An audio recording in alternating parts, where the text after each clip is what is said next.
ओम शांति। आज 24 फरवरी 2025 के महावाक्यों में मधुबन से प्यारे मीठे बाप दादा ने कहा, मीठे बच्चे, यह रूहानी हॉस्पिटल तुम्हें आधा कल्प के लिए एवर हेल्दी बनाने वाली है। यहाँ तुम देही अभिमानी होकर बैठो। प्रश्न है, धंधा आदि करते भी कौन सा डायरेक्शन बुद्धि में याद रहना चाहिए? उत्तर, बाप का डायरेक्शन है, तुम किसी साकार व आकार को याद नहीं करो। एक बाप की याद रहे तो विक्रम विनाश हो। इसमें कोई ये नहीं कह सकता कि फुर्सत नहीं, सब कुछ करते भी याद में रह सकते हो। ओम शांति। मीठे मीठे रूहानी बच्चों प्रति बाप का गुड मॉर्निंग। गुड मॉर्निंग के बाद बच्चों को कहा जाता है, बाप को याद करो। बुलाते भी हैं, हे पतित पावन आकर पावन बनाओ। तो बाप पहले पहले ही कहते हैं, रूहानी बाप को याद करो। रूहानी बाप तो सबका एक ही है। फादर को कभी सर्वव्यापी नहीं माना जाता है। जो जितना हो सके बच्चे पहले पहले बाप को याद करो। कोई भी साकार व आकार को याद नहीं करो सिवाय एक बाप के। यह तो बिल्कुल सहज है ना। मनुष्य कहते हैं हम बिजी रहते हैं, फुर्सत नहीं है, परंतु इसमें तो फुर्सत सदैव है। बाप युक्ति बतलाते हैं, यह भी जानते हो, बाप को याद करने से ही हमारे पाप भस्म होंगे। मुख्य बात है यह, धंधे आदि को कोई मना नहीं है। वह सब करते हुए सिर्फ बाप को याद करो तो विक्रम विनाश हो। यह तो समझते हैं हम पतित हैं। साधु संत ऋषि मुनि आदि सब साधना करते हैं। साधना की जाती है भगवान से मिलने की। सो जब तक उनका परिचय ना हो तब तक तो मिल ना सके। तो हम सब कहेंगे जी हमारा तो परिचय है, अब भगवान से कैसे मिले? या बाबा से तो हम मिल चुके हैं, पर अभी हमें सिर्फ परिचय है। बाबा के संग की अनुभूति वो तो हर वक्त नहीं होती ना।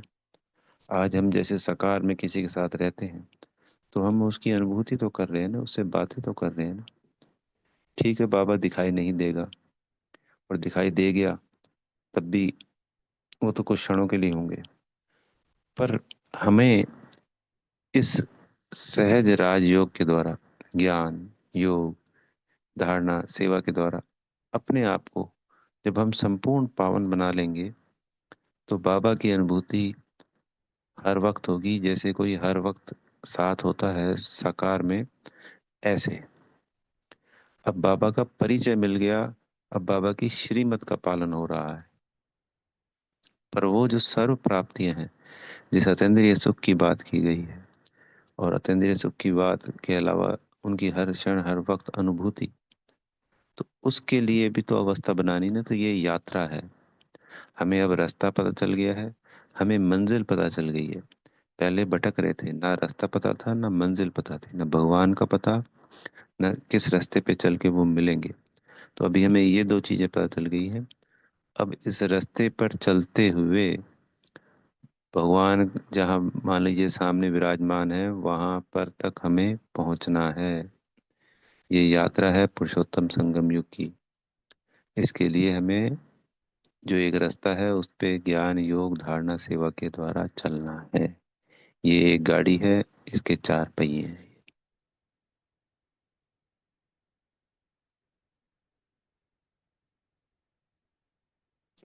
तो जिसके चारों पहिए ठीक होंगे वो बाबा तक पहुंच जाएगा और उनसे मिलन बना लेगा। तुम जानते हो बाप का परिचय दुनिया में कोई को भी नहीं है। देह का परिचय तो सबको है, बड़ी चीज का परिचय झट हो जाता है। आत्मा का परिचय तो जब बाप आए तब समझाए। आत्मा व शरीर दो चीजें हैं। आत्मा एक स्टार है और बहुत सूक्ष्म है, उनको कोई देख नहीं सकते। तो यहाँ जब आकर बैठते हैं तो देही अभिमानी होकर बैठना है। यह भी एक हॉस्पिटल है ना।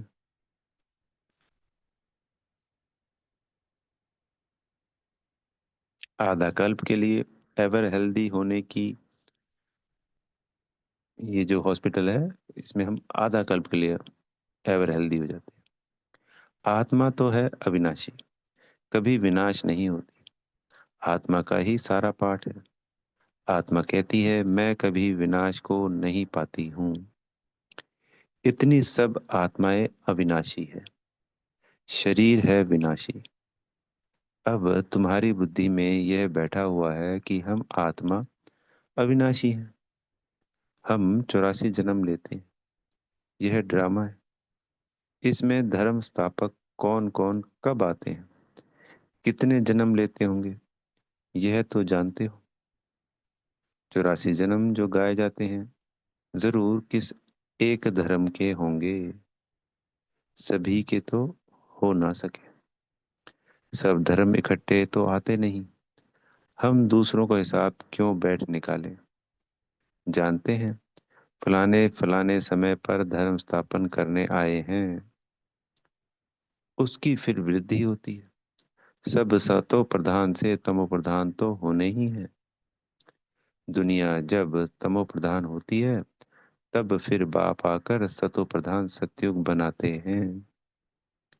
अभी तुम बच्चे जानते हो, हम भारतवासी ही फिर नई दुनिया में आकर राज्य करेंगे, और कोई धर्म नहीं होगा। तुम बच्चों में भी जिनको उच्च मर्तबा लेना है वह जास्ती याद में रहने का पुरुषार्थ करते हैं और समाचार भी लिखते हैं कि बाबा हम इतना समय याद में रहता हूँ। कई तो पूरा समाचार लज्जा के मारे देते नहीं, समझते हैं बाबा क्या कहेंगे। परंतु मालूम तो पड़ता है ना, स्कूल में टीचर्स स्टूडेंट को कहेंगे ना कि तुम अगर पढ़ेंगे नहीं तो फेल हो जाएंगे। इसको दोबारा पढ़ते हैं। स्कूल में टीचर स्टूडेंट को तो कहेंगे ना कि तुम अगर पढ़ेंगे नहीं तो फेल हो जाएंगे। लौकिक माँ बाप भी बच्चे की पढ़ाई से समझ जाते हैं। यह तो बहुत बड़ी स्कूल है, यानी जिस तरीके से वो बच्चा पढ़ता है तो समझ में आ जाती है कि ये पास होगा कि फेल होगा। यहाँ तो नंबरवार बिठाया नहीं जाता है, बुद्धि से समझा जाता है। नंबरवार तो होते ही है ना। अब बाबा अच्छे अच्छे बच्चों को कहाँ भेज देते हैं, वह फिर चले जाते हैं।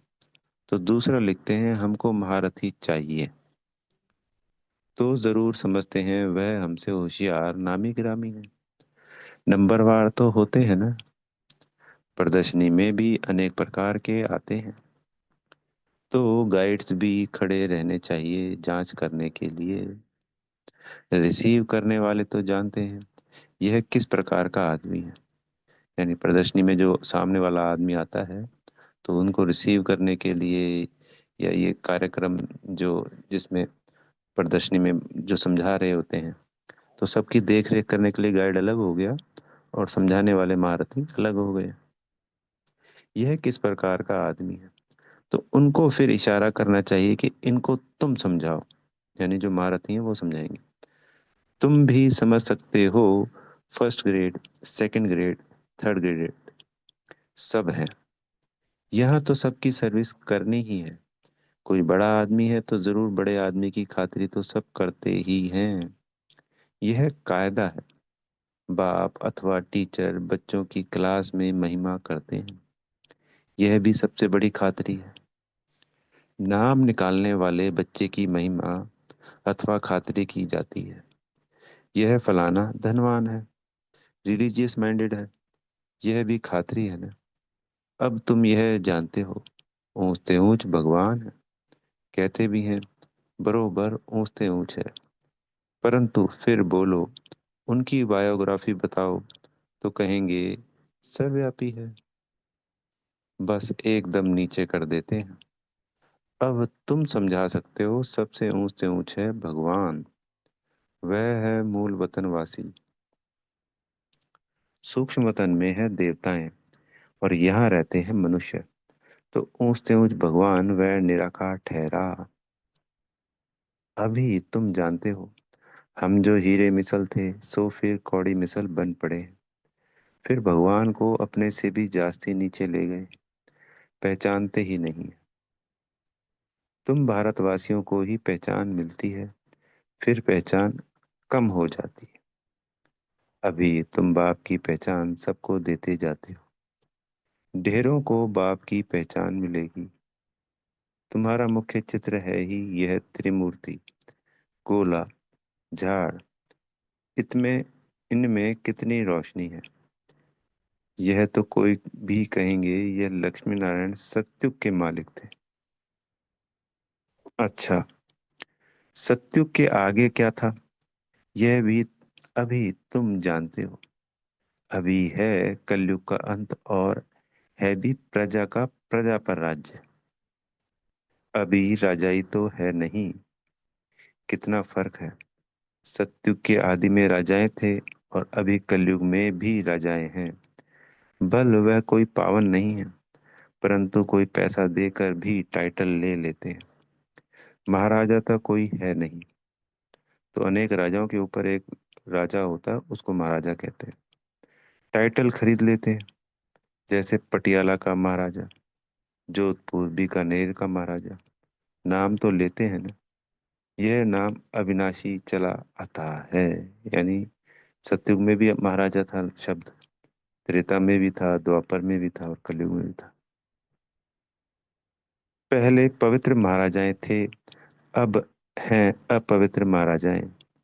अक्षर चला आता है। इन लक्ष्मी नारायण के लिए कहेंगे, यह सतयुग के मालिक थे। किसने राज्य लिया, अभी तुम जानते हो राजाई की स्थापना कैसे होती है। बाप कहते हैं, मैं तुमको अभी पढ़ाता हूँ 21 जन्मों के लिए। वह तो पढ़कर इस जन्म में ही बैरिस्टर आदि बनते हैं। तुम अभी पढ़कर भविष्य महाराजा महारानी बनते हो। ड्रामा प्लान अनुसार नई दुनिया की स्थापना हो रही है। अभी है पुरानी दुनिया। भल कितने भी अच्छे अच्छे बड़े महल हैं, परंतु हीरे जवाहरातों के महल तो बनाने की कोई में ताकत नहीं है। सत्युग में यह सब हीरे जवाहरातों के महल बनाते हैं ना। बनाने में कोई दौड़ देरी थोड़ी लगती है। यहाँ भी अर्थक्वेक आदि होती है तो बहुत कारीगर लगा देते हैं। 1-2 वर्ष में सारा शहर खड़ा कर देते हैं। नई दिल्ली में बनाने में करके 8-10 वर्ष लगे। परंतु यहाँ के लेबर और वहाँ के लेबर्स में तो फर्क रहता है ना। आजकल तो नई नई इन्वेंशन भी निकालते रहते हैं। मकान बनाने की साइंस का भी जोर है। सब कुछ तैयार मिलता है। जेट फ्लैट तैयार, बहुत जल्दी जल्दी बनते हैं। तो यह सब वहाँ काम में तो आते हैं ना। यह सब साथ चलने, संस्कार तो रहते हैं ना। यह साइंस के संस्कार भी चलेंगे। तो अब बाप बच्चों को समझाते रहते हैं, पावन बनना है तो बाप को याद करो। बाप भी गुड मॉर्निंग कर फिर शिक्षा देते हैं। बच्चे बाप की याद में बैठे हो, चलते फिरते बाप को याद करो, क्योंकि जन्म जन्मांतर का सिर पर बोझा है। सीढ़ी उतरते उतरते 84 जन्म लेते हैं। अभी फिर एक जन्म में चढ़ती कला होती है। जितना बाप को याद करते रहेंगे, उतना खुशी भी होगी, ताकत मिलेगी।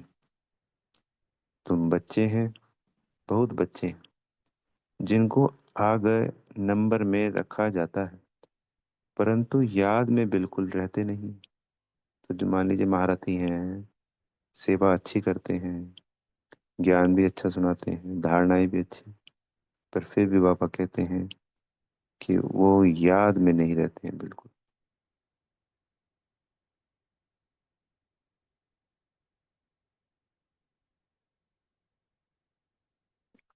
भल ज्ञान में तीखे हैं, परंतु याद की यात्रा है नहीं। बाप तो बच्चों की महिमा करते हैं, यह भी नंबर वन में है, तो जरूर मेहनत भी करते होंगे ना। तुम हमेशा समझो कि शिव बाबा समझाते हैं तो बुद्धि जो वहां लगा रहेगा। यह भी सीखता तो होगा ना। फिर भी कहते हैं बाबा को याद करो, किसको भी समझाने के लिए चित्र है। भगवान कहा ही जाता है निराकार को, वह आकर शरीर धारण करते हैं। एक भगवान के बच्चे सब आत्माएं भाई भाई हैं, अभी इस शरीर में विराजमान है। सभी अकाल मूर्त है, यह अकाल मूर्त का तख्त है। तो हमारी ब्रकुटी अकाल मूर्त यानी आत्मा।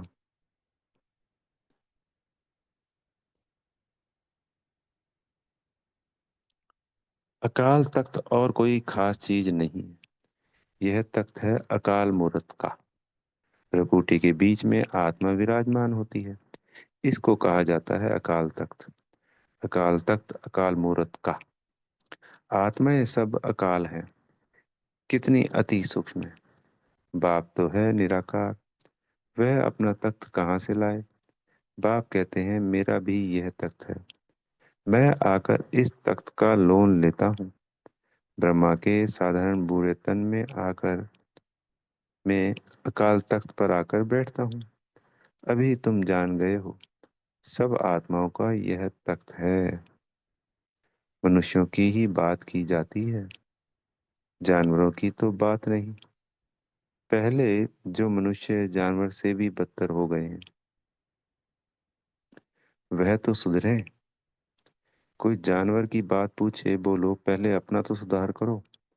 सत्युग में तो जानवर भी बड़े अच्छे फर्स्ट क्लास होंगे, किचड़ा आदि कुछ भी नहीं होगा। किंग के महल में कबूतर आदि का किचड़ा तो हो तो दंड डाल दें, जरा भी किचड़ा नहीं। वहाँ बड़ी खबरदारी रहती है, पहरे पर रहते हैं, कभी कोई जानवर आदि अंदर घुस ना सके। बड़ी सफाई रहती है। लक्ष्मी नारायण के मंदिर में भी कितनी सफाई रहती है। शंकर पार्वती के मंदिर में कबूतर भी दिखाते हैं, तो जरूर मंदिर को भी खराब करते होंगे। शास्त्रों में तो बहुत दंत कथाएं लिख दी हैं। अभी बाप बच्चों को समझाते हैं, उनमें भी थोड़े हैं जो धारणा कर सकते हैं, बाकी तो कुछ नहीं समझते। बाप बच्चों को कितना प्यार से समझाते हैं, बच्चे बहुत बहुत मीठे बनो, मुख से सदैव रतन निकलते रहें। तुम हो रूप बसंत, तुम्हारे मुख से पत्थर नहीं निकलने चाहिए। आत्मा की ही महिमा होती है। आत्मा कहती है मैं प्रेसिडेंट हूँ, फलाना हूँ, मेरे शरीर का नाम यह है। अच्छा, आत्माएं किसके बच्चे हैं। एक परमात्मा के, तो जरूर उनसे वर्षा मिलता होगा। वह फिर सर्वव्यापी कैसे हो सकता है। तुम समझते हो हम भी पहले कुछ नहीं जानते थे, अभी कितनी बुद्धि खुली है। तुम कोई भी मंदिर में जाएंगे समझेंगे यह तो सब झूठे चित्र है। 10 भुजाओं वाला, हाथी की सूंड वाला कोई चित्र होता है क्या। यह सब है भक्ति मार्ग की सामग्री। वास्तव में भक्ति होनी चाहिए एक शिव बाबा की, जो सबका सदगति दाता है। तुम्हारी बुद्धि में है। यह लक्ष्मी नारायण भी 84 जन्म लेते हैं, फिर ऊंचते ऊंच बाप ही आकर सबको सदगति देते हैं। उनसे बड़ा कोई है नहीं। यह ज्ञान की बातें तुम्हारे में भी नंबरवार धारण कर सकते हैं। धारणा नहीं कर सकते तो बाकी क्या काम के रहे। कई तो अंधों की लाठी बनने के बदले अंधे बन जाते हैं। गऊ जो दुख दूध नहीं देती है, तो उसे पिंजरपुर में रखते हैं। यह भी ज्ञान का दूध नहीं दे सकते। बहुत है जो कुछ पुरुषार्थ नहीं करते, समझते नहीं कि हम कुछ तो किसका कल्याण करें, अपनी तकदीर का ख्याल ही नहीं रहता है। बस जो कुछ मिला सो अच्छा, तो बाप कहेंगे इनकी तकदीर में नहीं है। अपनी सद्गति करने का पुरुषार्थ तो करना चाहिए। देही अभिमानी बनना है। बाप कितना ऊंचते ऊंच है, और आते देखो कैसे पतित दुनिया पतित शरीर में। उनको बुलाते ही है पतित दुनिया में। जब रावण दुख देते हैं तो बिल्कुल ही भ्रष्ट कर देते हैं। तब बाप आकर श्रेष्ठ बनाते हैं। जो अच्छा पुरुषार्थ करते हैं वह राजा रानी बन जाते हैं। जो पुरुषार्थ नहीं करते वह गरीब बन जाते हैं।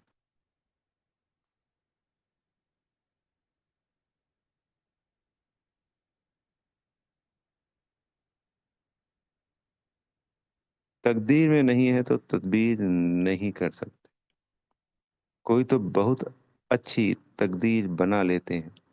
हर एक अपने को देख सकते हैं कि हम क्या सर्विस करते हैं। अच्छा मीठे मीठे सिके लदे बच्चों पर, माता पिता बाप दादा का याद प्यार और गुड मॉर्निंग। रूहानी बाप की रूहानी बच्चों को नमस्ते। हम रूहानी बच्चों की, मेरे प्यारे मीठे रूहानी बाप दादाजी माता पिताजी को दिल व जान से, सिक व प्रेम से याद प्यार, गुड मॉर्निंग और नमस्ते।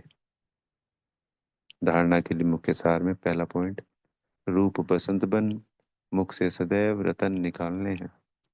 बहुत बहुत मीठा बनना है, कभी भी पत्थर नहीं निकालना है, यानी कटु वचन नहीं निकाल।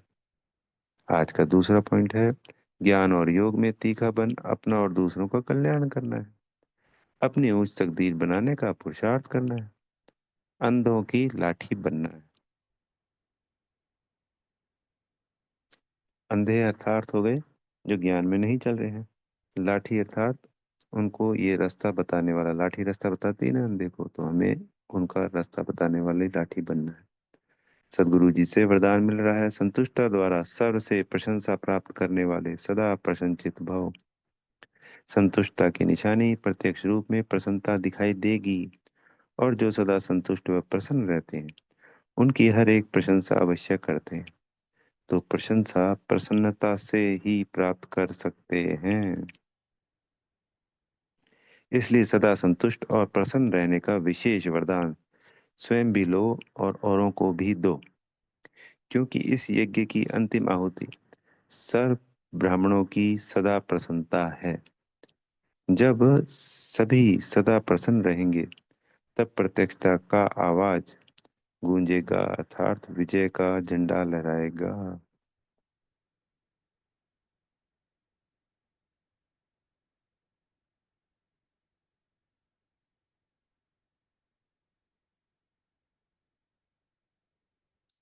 स्लोगन है, डायमंड बनने का मैसेज देना ही डायमंड जुबली मनाना है।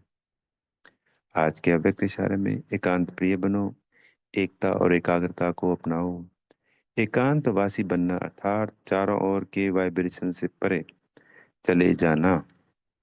ऐसे कई होते हैं जिन्हें एकांत पसंद नहीं आता। संगठन में रहना, हंसना बोलना ज्यादा पसंद आता। लेकिन यह हुआ बाहर मुक्ता में आना। अभी अपने को एकांतवासी बनाओ, अर्थात सब आकर्षण से वाइब्रेशन से अंतर्मुख बनो। जब समय ऐसा आ रहा है तो यही अभ्यास काम में आएगा।